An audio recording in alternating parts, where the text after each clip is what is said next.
Welcome to Business Block. Today's Monday edition is sponsored by the Women's Inspire Network. Our special guest today is Aislinn Finn. She is the Managing Director of the Book Resort and she joins us from Waterford, Ireland. Business Block is powered by the Women's Inspire Network. Well, hello everybody. Another Monday on Business Block and I'm delighted to have with me Aislinn Finn. She is the owner of the Book Resort. Aislinn, very welcome to the show. Thanks a million for having me on, Mary. I'm delighted to be here. Great to have you. You're in Waterford. We are. We've no sun now, but the shops are open, so all is looking good. We're on the way up. I know. Isn't it fantastic to know that things are turning around and that people can actually open the doors again? How did your business is really interesting. When I had a look at your website, which is thebookresort.ie, what an incredible product. I mean, what gave you the idea to blend the idea of books and luxury products? I'm a big reader, and a couple of years ago I was looking for a book subscription and I looked for one in Ireland and there wasn't any. My background is in IT, so that's where I came up with the idea of it. Literally something I was looking for. We started this in October 2019, so just over 18 months ago. Yeah. And when COVID hit, people started looking to send gifts to people, to their mothers, sisters, friends for birthdays, thinking of you, get well soon gifts. So that's kind of where we pivoted and started doing gift boxes alongside the book subscriptions. So we just evolved with the demands of our customers. They started saying, they just wanted to send a once-off box, they wanted to send a bigger box, they wanted to send more stuff in the box. So then we adapted our model then to include more stuff, basically. So that's when we started looking for more suppliers, and that's when we really expanded, and it really took off then during COVID. Yeah, it was. Isn't that amazing? It's the way some businesses have just flourished. We were lucky as well because we had a few months under our belt. So we had everything set up. We had the delivery service, we had the boxes, we had a lot of contacts, we had a lot of connections and relationships built up. So we were really, really lucky that we were just able to grow then from there. So yeah, it was absolutely amazing. Now we did have a mini heart attack with the pandemic as well. I think every business did, even those that like us did well out of it. Like we all kind of went, oh God, what's happening with the world? But like that, the last 12 months, everybody has nearly just kind of rolled with it and done the best they can and pivoted it. Like we've done an awful lot on social media as well. Is another way of reaching out to our customers. And like we have a book club now, we have a little blog going, and so it forced, I think, a lot of us to communicate better, to reach out better, to say more, to learn more, to connect better than we might have done otherwise. So yeah, it's after being a brilliant, interesting year. It's after being really, really good. And for a little while there, blogs seem to be going out of date, but I think they're coming back. Absolutely. If you're writing something that's interesting, then people are always going to read it, aren't they? It's not, I know we're in this culture of people scroll quickly and it's this fast and furious, colourful videos that do the most attention. But sometimes, like, if you want to read something and you're reading something of interest, then you're going to read a blog or an article or a feature, like reading the paper. Sometimes you flick through it and sometimes you actually sit down and read it. So yeah, good content, I think, is always king. It really, really is. And your business, I notice, is subscription based. What's the advantage of having a business online that's subscription based? Subscription based gives you an extra benefit in that it binds you to your customer, as in your customer is really committed to you, so you commit back to your customer, and that means then that you will look after your customer. So it kind of inspires loyalty. It's a two-way street. Your customer trusts you to give them the best experience, the best customer service, to give them the best products. You then in turn then are given this responsibility by your customers. So I take that really seriously. Like I try to give them the best books, the best products, the nicest chocolate, make sure it's delivered on time, make sure every box is lovely, all the cards are handwritten, all the suppliers are Irish. So it's really good because you have recurring revenue as well. So you're able to project, you're able to plan, you're able to do a lot of stuff. You don't have to sell every single box every single time. Like next month you have 500 or 700 subscribers. So it's brilliant in that way. And like that, you get a really, really good community from your subscribers. You manage to build that up by listening to them and talking to them, because most of our subscribers and customers will be women, and most women will chat, and they'll Yes. chat away, and they'll tell you exactly what they want and what they like, and you know what women are like. So yeah, it's really good for building up that community. That's fantastic. And I noticed in the gift boxes section, you've got confidence for teenagers, you've got confidence boxes for girls. Yes, as I mentioned, most of our customers would be women, and a lot of them would have teenage girls. And I'm sure you and I would both remember being a teenager. And it's a time when you don't really know anything really. So you don't. You think you know everything, but you don't really know anything. And the confidence box is kind of it's a box like of practical stuff. So there's the confidence code for girls journal, and that's a really, really lovely journal. It's full of all positive self-help, empowering statements, and you'd read it yourself, you'd sit down and flick through it and kind of feel better after reading it. And then there's the period panties, and these are relatively new entry now into the market, and I really wish they had these when I was younger. So basically they're panties you can wear. You don't need to wear a pad or a tampon with them. They're rewashable and reusable while you have your period. So you don't have to worry about you don't have to worry about any mess or about changing any pads or anything. And they're environmentally friendly, obviously, but it's more about inspiring the confidence as Yeah. well. And there's also a pair of friendship bracelets in it, which are gorgeous. And then there's this lovely card as well saying you are better than sparkles and unicorns on it. It's just really, really nice pack. Just like that, just to offer a bit of nice practical support to teenage girls. Exactly. Fantastic. And like, is there a similar product for boys that would have, It's something maybe where pens or graphic graphic that's magazines? something I'm looking into at the moment. We're having a bit of trouble sourcing kind of graphic magazines and that, but that's one of the things that we're actually looking at the moment, is kind of go down that route, because yeah, we want to be nice to the boys too. They deserve Yeah. it as well. Well, Yeah. they actually seem to struggle with the confidence quite severely. My husband has a grind school, and you really see it when they come in, and like the sort of thing. If I just have one, hang on. The sort of thing that they love that we give them, but that it just struck me could also fit in one of your packs. Are these, the bags?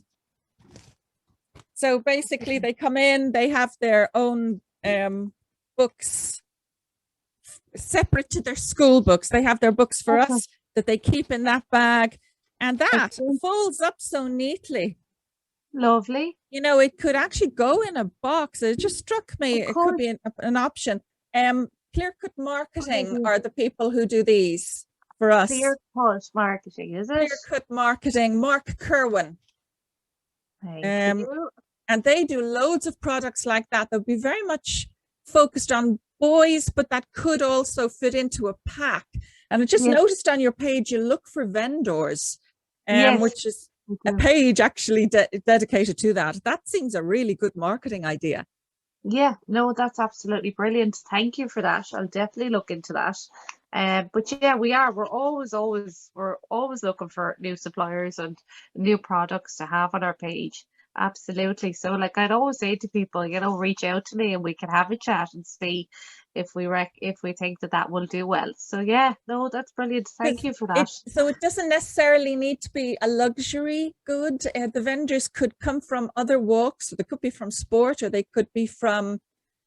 Absolutely. I'll try anything because Because there is a market there for everything. You probably know this now at this stage. You know, there no matter what somebody makes or sells, there is definitely a market for it. So yeah, it's definitely worth having a look at. Like we've recently started, like when we started off, we were books and chocolate, but now we're after expanding. Like we're after doing jams, crackers, biscuits. You know, we're doing cups. We're doing a lot of like, as you said, the luxury stuff. Like we'd have Green Angel and Joe Brown and Dublin Herbalist. But we've an awful lot of smaller, less known products as well. You know, like Trish's honey products and the Motor Soap Company. So there's a lot to pick Yes. from.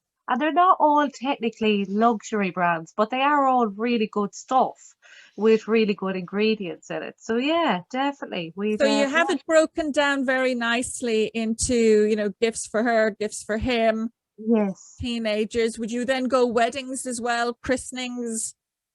My dad is always asking me that because he goes to a lot of weddings and he's saying, will you ever start doing wedding presents so that I can send them? So yeah, that's what we're doing at the moment is we're actually trying to put some wedding stuff together because I've heard that a lot of people are going to go ahead and get married this year. The weddings might be small, so we think again there will be a market there definitely for wedding gifts to be sent.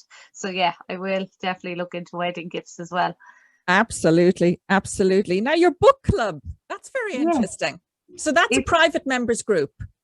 it's actually not, yeah, it's private as in, you know, you have to ask to join, but we don't have it limited to subscribers. Anybody can join because we want really our aim of this here is to encourage reading because we think that with reading you get so much enjoyment and entertainment and education and it's such a simple pleasure reading. So our whole aim with this is to encourage reading and to get people talking about reading and to find new books.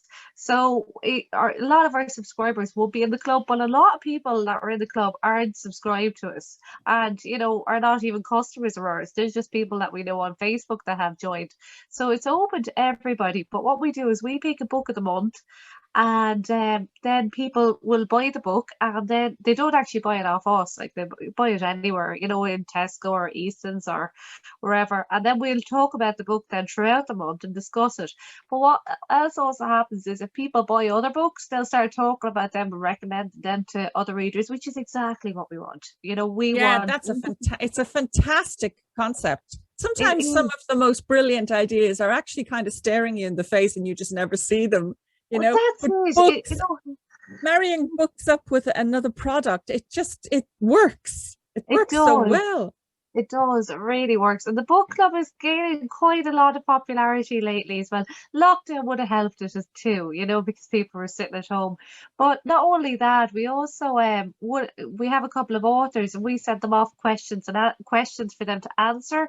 And they're coming back to us with like videos and answers to the questions. So the members can actually like interact almost directly with with some authors, so that's really nice as well. Like we will put up a Q&A where people ask us to what questions to ask the author. We go back to the author, then they record a video answering all the questions and chatting about it then. So that's really lovely Oh, as that's a well. brilliant idea. Yeah, it is. It's Now, excellent because some people, it gives them, like, again, it helps to build connections and relationships, and, you know, it makes them feel more involved. And it makes, as well, I think it will make them more likely to support that author the next time a book comes out because they will have heard her and, you know, looked at her and listened to her. So, yeah, it's brilliant because everybody benefits here. So, yeah, that's what I love about the book club. Now, this program is supported by it's powered by the Women's Inspire Network on Mondays.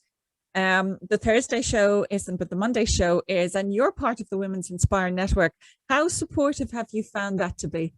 Absolutely brilliant. One of the main things I found was I joined it recently, and when I joined, like a few people started to say to me, "Oh, I have a subscription, and I got one for my mother." And then immediately, a few other women started saying, "What's this? What am I missing out on here?"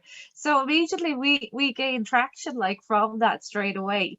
But yeah, no, I find Sam is really helpful, you know, and there's plenty, like there's opportunities like this, for example. There's webinars that are coming on. You know, it's all about encouraging us and giving opportunities to each other. And it is like women inspiring women. Yes. Like as I mentioned, like most of my customers will be women. Most of my suppliers are women, you know, so it's all about kind of spreading that and helping female founders and encouraging women in business. And like if what we do here inspires anybody else, then that's wonderful. You know, that's another thing, you know, it's so Yes, it's all just really, really lovely. absolutely. It's fantastic. When it comes to promoting things, your business also seems to enjoy promoting Irish products. That seems Yes, to be big on your agenda. it How is. has that worked for you? And do you go international as well? Is the business able to send products to the States or Canada or Irish in Australia? Yes, I'll go. So all of our products on our website and everything we send out is actually Irish. Even our boxes are made in Ireland, our packaging is made in Ireland, our cards are printed in Waterford, they're designed by an Irish artist. We started doing that from the beginning, and coincidentally, when COVID hit, people really started looking then for Irish products and to support local. And that really took off. So it just so happened that we were doing that, and now that's when we started taking on more Irish suppliers. So it was absolutely wonderful in that regard. And then what happened at Christmas? Then we there was an awful lot of people obviously that couldn't come home, so they started sending boxes then to their mum. And what we had was, which was lovely, say somebody in Australia, they ordered a couple of boxes for each of their family members for their mother's house on Christmas Day. So they like had one for their mom, one for their dad, one for their sister. So that was really sweet. And then we had a lot of people then who sent stuff abroad. So yeah, we send stuff now to Europe and to America. We have changed. We're now doing track delivery. It used to be tracked before.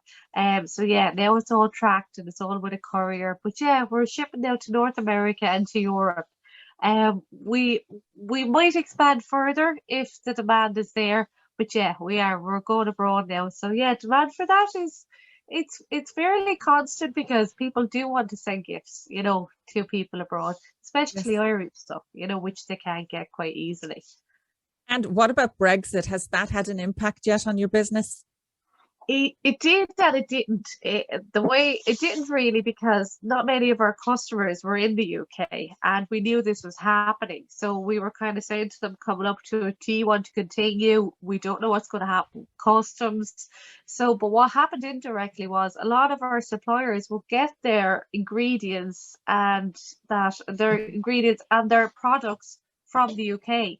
Or does that make sense? So say Yes. some of our people that like would make stuff here in Waterford, but their ingredients will come from the north or they will come from the UK.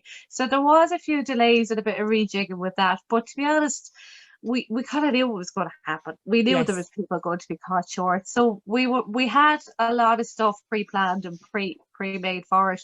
I do wish the Brexit didn't happen, to be I honest, because know. we sent a huge amount of boxes to the UK, you know, last year. We really did. And I don't know, will we be able to do that this year? And it's mainly because when our boxes land, people get charged customs. And that's not very nice. When you're sending gifts abroad, you don't want people like to be asked at the door like for money or to be getting an email requesting additional payment. So that's a bit unfortunate. So I do wish they were still in the EU. But yeah, no, that's the only real impact it had, though, to be honest. So it's not too bad, but yeah, it is a bit of a pain. So if you were to offer three pieces of advice to someone doing an online business like this over the pandemic, over the last 14 months, and they've still managed to survive, what would you advise them to do next? The first thing, if like what I would say to anybody is get your product out there, right? Whatever it is, be it a product or a service, you know, get it out there. Get people looking at it, get them touching it, feeling it, talking about it. Get it out there. Be that through journalists, influencers, you know, get that out there. And the second thing is, I would say, is to you hear this all the time, but it is actually really true, is to build up your community. You know, be that on social media, be that a Facebook book club like we're doing, be it on Instagram, TikTok as well is another new one. Find out where your audience is and connect. And I suppose another thing is as well is to consume the content first. Like I would have, when I first started, I would have went through an awful lot of social media, and I would have looked at an awful lot of accounts, and I would have engaged an awful lot. I would have tried to connect with people and looked at what they were doing. So if you're not quite sure what to do, go on and just consume all that and then start creating content. They do say that quantity is better than quality. So to just start doing it, just start pushing it out. And even now, even on our social media, we're always testing new things. Like we test polls and we test reels, and we see the people like this and what times are better. We'll post every day, then we mightn't post every day. So yeah, to just like to consume the social media basically. The last thing I would say as well is with your product, get that to be the best product you can. Make that as absolutely perfect. If you're sure that there's a need for your product, if you're solving a problem or if you're giving somebody something they need, make that the absolute best that it can be. Give the best service, give the best experience, be the best you can be, because if you're not, there's somebody else going to be behind you, Yes. who is. So, Yes. like, Very be true. confident. Yeah. And that helps with your confidence then as well. Like, I know our stuff is brilliant, so I'm able to stand behind that and sell that and be confident about that. So, if you're absolutely 1,000% sure that what you're doing is really, really good, then that's going to sell itself, because you're going to be quite definite about that. And your feet are going to be on the ground. You're going to be able to come across passionately about that, because what you're doing is the best. So yeah, I hope that helps somebody somewhere anyway. Oh, you can be sure it does. Aisling Finn, thank you so much for being on the show. This was wonderful. The company is called the bookresort.ie.